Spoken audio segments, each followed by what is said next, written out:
Lordship ने हम लोगों को ये सिखाया था कि इस काम को करने के लिए आपको निर्धारित प्रक्रिया करनी पड़ेगी और उसके बाद क्रम से चीजें करनी पड़ेगी। जब भी लॉर्डशिप से मार्गदर्शन मिला तो लॉर्डशिप ने हमेशा ये कहा कि आप लोगों ने बहुत अच्छा किया, वेरी वेल डन।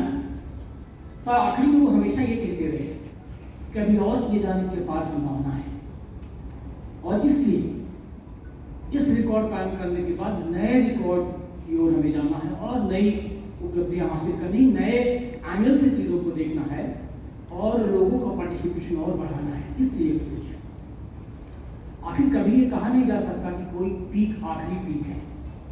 किसी भी काम में इंप्रूवमेंट की गुंजाइश बहुत बची रहती है और लॉर्डशिप हमेशा यही कहते हैं कि अगली बार करेंगे तो और इससे बेहतर करेंगे और इसी उद्देश्य के लिए प्रशिक्षण आपको दिया जा रहा है।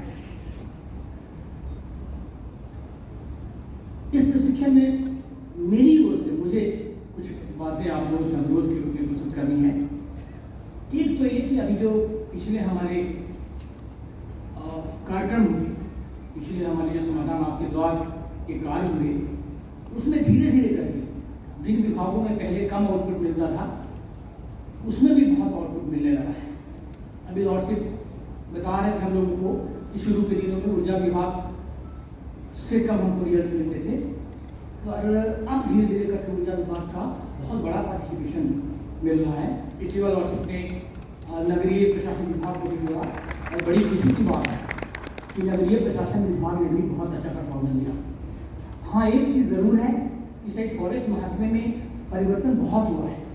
लॉर्डशिप तकरीबन 60% अगला बदल गया है। तो ये जो कॉन्सेप्ट जो चीज़ ऊर्जा विभाग के संबंध में आप हम लोग को दे रहे थे, शायद वो भी लागू होता है फॉरेस्ट डिपार्टमेंट में।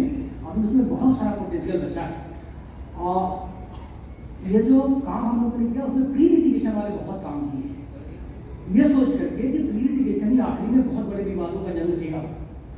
और फॉरेस्ट के संदर्भ में और प्रासंगिक है, छोटे छोटे सीमांती विवाद जो पीओआर तक पहुंचे नहीं हैं, ऐसे बहुत सारे केसेस हैं, चाहे वो सीएम हेल्पलाइन की हो, चाहे वो जन सुनवाई की हो, चाहे वो दैनिक बैठने के दौरान हमारे अधिकारियों को प्राप्त होने वाला आवेदन शुरू हो। इनको भी अगर उतारे मिलेंगे जो कि यही जाना चाहिए, क्योंकि उसमें ही बड़ा पोटेंशियल और वही आगे झगड़े की जरूरत होता है, विवाद की जरूरत होता है। तो हम फॉरेस्ट डिपार्टमेंट के अधिकारियों से अलग से भी बात कर रहे हैं और हम आपको आश्वस्त करते हैं लॉर्डशिप कि अगली बार जब हमारा वो होगा समाधान आपके बाद, तो जो फॉरेस्ट के बारे में थोड़ी सी लगा कि इतना कम सुंदर क्यों हुआ, वो बेसिकली पीओआर वाले ही दायरे में लिया गया जो अधिकारी हमारे रहे थे। इस बार हम लोग ग्वालियर जिले से और हम बाकी साथियों से बात करके चंबल और ग्वालियर के बाकी जिले से ये सुनिश्चित करेंगे कि फॉरेस्ट के केसेस का डिस्पोजल भी बढ़ जाए। इसमें L1, L2, L3 अधिकारियों से हमारा एक अनुरोध है। ऐसा लगता है कि इतने सारे स्कीम्स हैं, इतने सारे निर्देश हैं, इतनी सारी योजनाएं हैं, उसमें एक और ये कौन सा नया स्कीम आ गया, एक और सा नया काम आ गया? बिल्कुल नहीं। ये कुछ ऐसा है कि अगर 1 घंटा आप अतिरिक्त इसमें लगाएंगे तो आपके कई घंटे बचेंगे। तो शुरू में एक बार ही देखने से ये लगता है कि एक नया काम आ गया, हमारे पास n नंबर ऑफ वर्क थे, अब वो एक कोई उसके अलावा एक और आ गया। बिल्कुल नहीं, इसको अलग तरीके से सोचने की जरूरत है। अगर इसमें आप कुछ घंटे दे दें, चंद घंटे, तो आप पाएंगे कि उससे कई गुना घंटे आपके बचेंगे। अगर इस नजरिए से चीजों को देखिएगा तो हमें अगले समाधान आपके द्वारा में और नई पीक हासिल करने में मदद मिलेगी। इसमें एक और चीज बताऊं, अभी जो विवाद है उनके निराकरण में मुझे लगता है, मैं ये महसूस करता हूँ कि किसी को ये नहीं सोचना चाहिए कि विवाद का निराकरण उसके भले के लिए करता है। सच तो ये है कि इसमें हमारा, हम सबका, जितने लोग यहाँ बैठे हैं उन सबका भलाई निहित है। ये जो विवाद अगर ऐसे ही बढ़ते गए, एक जो अनुमान हम लोग तौर से कहा करते हैं कि 5 करोड़ विवाद कोर्ट में, 5 करोड़ विवाद पुलिस में और रेवेन्यू मामले के साथ, 10 करोड़, और 10 करोड़ विवाद जो रास्ते में है, या तो वो पहुंच नहीं पा रहा है हम लोगों के पास, या तो उसको विश्वास नहीं है कि पहुंचने से कोई अच्छा होगा। 10 और 10 20 करोड़, हर विवाद में कम से कम 2 व्यक्ति शामिल होते हैं।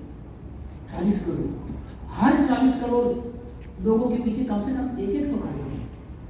पूरा देश ही तो विवाद में ऐसा लगता है कि देश काफी लोग प्रत्यक्ष परोक्ष से विवाद है।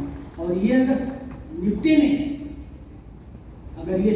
तो ये विवादों का बाढ़ हम सबको बहा सकता है। ये विवादों की आग की तपन हम सबको मजबूर कर सकती है, परेशान कर सकती है। इसलिए L1, L2, L3 के कार्य हम लोग समेत ये सोचे कि ये विवादों का निराकरण हम सबके हित में भी है। हमारा हित भी इसी में है कि विवादों का निराकरण हो। या तो ये विवाद SDM कलेक्टर के यहाँ निपटे, ये विवाद police, DFO, SCMPB, CMPB, commissioner नगर निगम के यहाँ निपटे, फिर जिला पंचायत के निपटे। और नहीं तो ये विवाद सड़कों पर बढ़ सकता है। वो आहट सुन सकते हैं जो पिछले कुछ समय से हम लोग देख रहे हैं, वो वाकई में एक बार चिंता देते हैं। अगर हम सुन पाए तो हम सबका हित है, अगर हम सुन पाए तो समाज का हित है, राज्य का हित है, देश का हित है। इस वास्ते इसको करें। अगर इस नजरिए से सोचिएगा तो मुझे लगेगा कि काम बोझ नहीं लगेगा, एक नया काम नहीं लगेगा, कामों की ढेर में एक नया काम बिल्कुल महसूस नहीं होगा। इस नजरिए से इसको करें।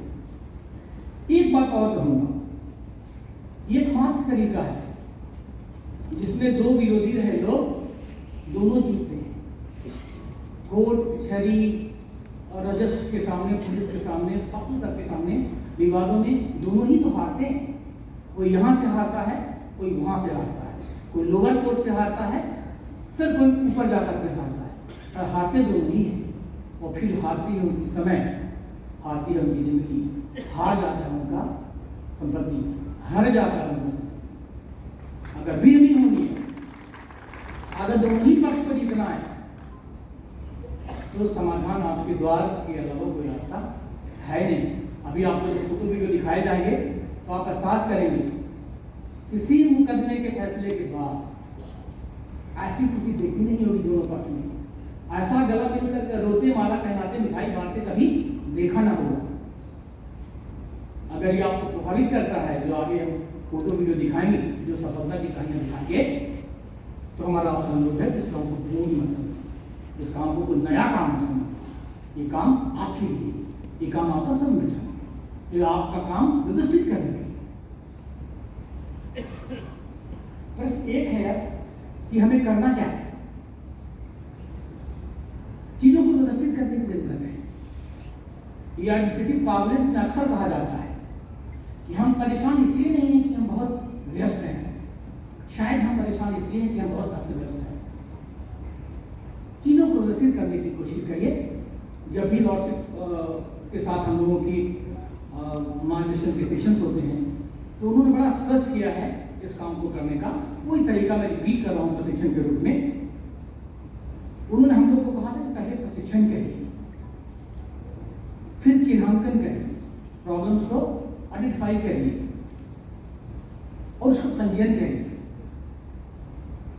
चिन्हांकन और पंजीयन करने के बाद समझाइश दें, समझाइश देने के बाद निराकरण करिए, और निराकरण करने के बाद डॉक्यूमेंटेशन करिए, दस्तावेजीकरण करिए।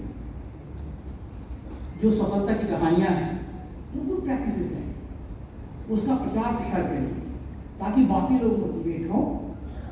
मैं उम्मीद करता हूं कि जब आगे के समाधान आपके द्वारा के शिक्षण होंगे, कार्यक्रम होगा, तो उसमें ये व्यवस्थित तरीके से हम काम करेंगे तो और अच्छे परिणाम आएंगे। आखिरी में सबके लिए खुशखबरी, आपके मॉडल को अध्ययन करने के लिए पंजाब के बहुत अच्छे जर्नलिस्ट की, मशहूर जर्नलिस्ट की एक टीम आई थी। उन्होंने यहाँ के व्यवस्थाओं को समझा है और जाकर के पंजाब में इसको रिप्लिकेट करने की कोशिश शुरू की है। उन साथियों का नाम से पिछली करीब 9-10 महीने से पंजाब की टीम इसको अध्ययन करने में लगी थी।